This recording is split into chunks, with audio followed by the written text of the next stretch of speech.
నాన్న సంపాదించిన ఆస్తి కాదు, అన్న సంపాదించిన ఆస్తిలో కూడా వాటా కావాల్సిందేనంటూ పట్టుబడుతూ 40% ఇస్తే ఆ ఇచ్చిన అన్న రాజకీయ జీవితాన్ని నాశనం చేయడానికి శత్రువులతో చేతులు కలిపిందంటూ వైఎస్ఆర్ కాంగ్రెస్ పార్టీ కార్యకర్తలు ఆగ్రహం వ్యక్తం చేస్తున్న షర్మిల పదే పదే వాడుతున్న పదం మోడీ దత్తపుత్రుడు జగన్ అన్నటువంటి పాయింట్. ఇక్కడ నిన్న కూడా అదే మాట్లాడుకొచ్చింది. మోడీ దత్తపుత్రుడు జగన్ అంటూ రాష్ట్రంలో పార్టీలు నాయకులు బీజేపీకి తొత్తుల్లా మారిపోయారు.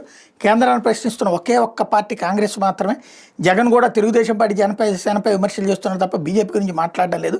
కేంద్రం మెడలు వంచి ప్రత్యేక హోదా తీసుకొస్తానని చెప్పి వాళ్ళ ముందు మెడలు వంచి కూర్చున్నారు. జగన్ ప్రధాని మోడీకి దత్తపుత్రుడిగా మారారంటూ షర్మిల విమర్శించుకొచ్చారు. తాజాగా కూడా ఇక్కడ వీళ్ళ కోపం వల్ల ఏంటంటే మోడీ ఇన్నిసార్లు ఆంధ్రప్రదేశ్కి వచ్చారు,